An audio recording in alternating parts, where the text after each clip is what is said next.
नमस्कार मित्रांनो, मी रमेश चिनकडे तुमचं सगळ्यांचं स्वागत करतो आपल्या चॅनलवरती आणि व्हिडिओमध्ये. दुर्ग प्रवासामध्ये हा चौथा दुर्ग आहे. खेडमध्ये रसाळगड आहे. ठीक आहे, आपल्यापासून जवळच आहे खेड.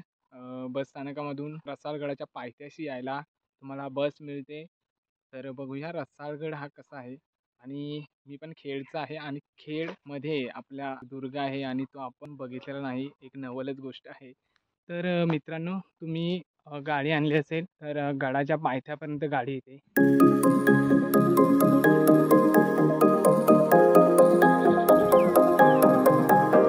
मित्रांनो, चिपळूणकडे जाताना आपल्याला रसाळगड आणि सुमारगड आणि महिपतगड असे हे 3 दुर्ग आपल्याला दिसतात.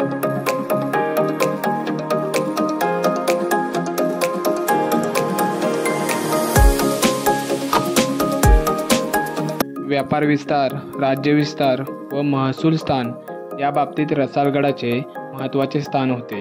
तर मित्रांनो, आता किल्ल्याच्या पायऱ्याजवळ येऊन पोचलेलो आहे आणि आता पायऱ्या लागले.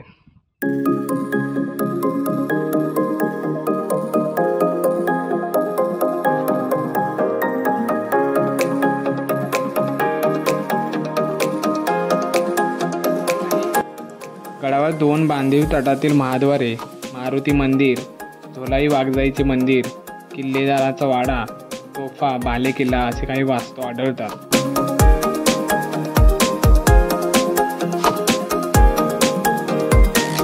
जसं आपण चढतो सूचना फलक लावलेला आहे आणि शिवरायांच्या पदस्पर्शाने पावन झालेला हा गड आहे असं म्हटलं जातं.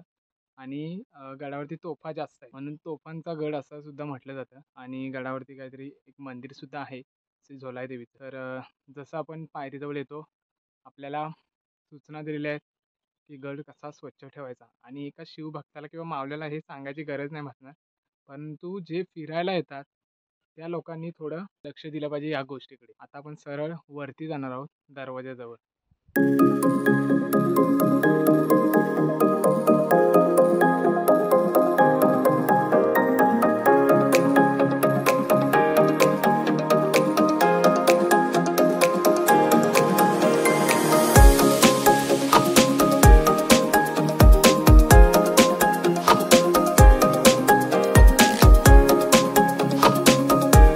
पहिल्या दरवाज्यात उभा आहे आणि गडांसाठी जे दरवाजासाठी जे बंदोबस्त केले जायचे सेम तसंच आहे. समोर देवडे आहेत आणि पहारेकऱ्यांसाठी.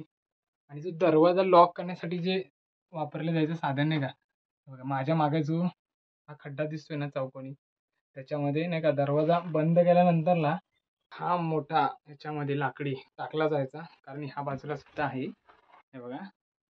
आणि एक दरवाजा लॉक केला जायचा, एक्स्ट्रा सुरक्षा.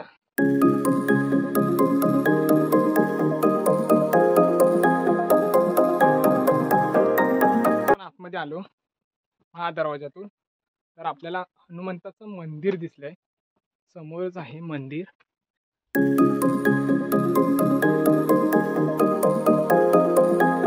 मंदिर आहे.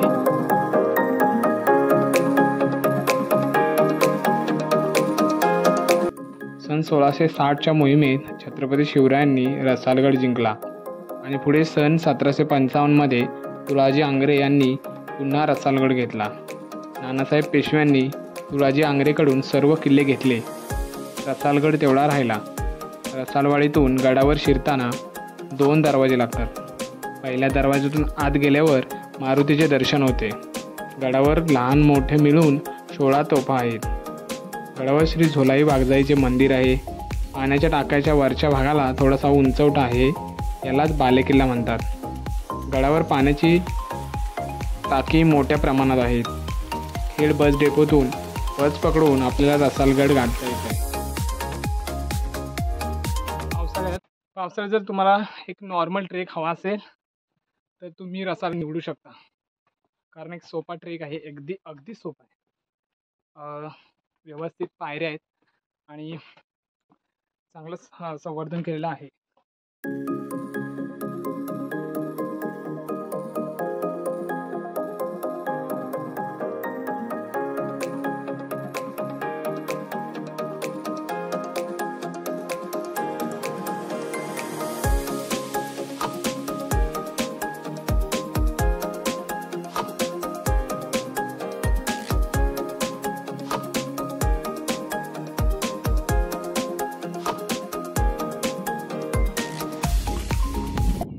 मित्रांनो जसं वरती आलो तर समोर आपल्याला एक टोक दिसतंय आणि त्या बाजून सुद्धा एक टोक दिसतंय. तर त्या बाजून समोर एक टोक आहे आणि इकडे एक झेंडा लावलेला आहे, याचा अर्थ इकडे एक टोक आहे.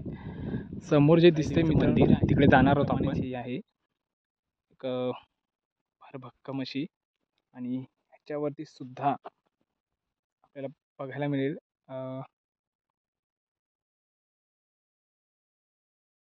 काहीतरी आहे.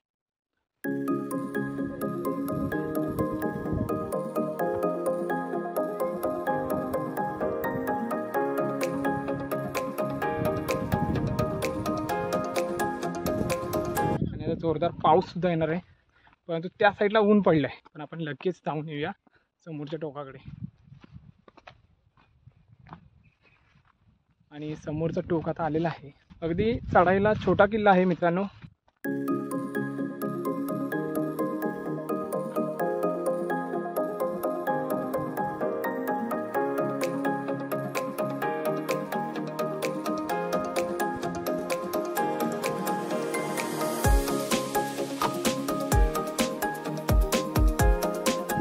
मित्रांनो दुसरा एक पठार आपल्याला लांबच्या लांब दिसतोय, तिथे जाऊन येऊया पाऊस यायच्या आधी.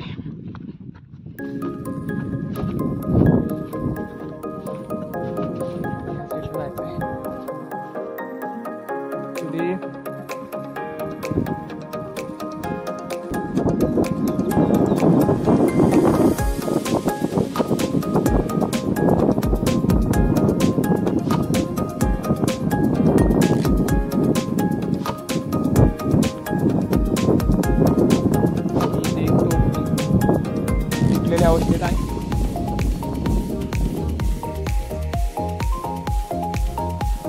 बाजूला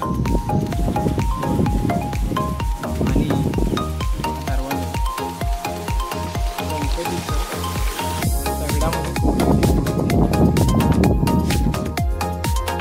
आपल्या पाठी लागायच्या आधी आपण इथे निघायला पाहिजे. समोर सुद्धा आहे आणि पाऊस पण सुरू होतोय. आपण डायरेक्ट आता तर मग आता आपण जाऊया श्री झोलाई देवीच्या मंदिरामध्ये. हे आहे पाण्याचं टाकं इथलं. आणि समोर मित्रांनो आहे श्री झोलाई देवीचं मंदिर. तिकडे बुरुज आहे छोटासा. आता आपण मंदिरात जाऊया.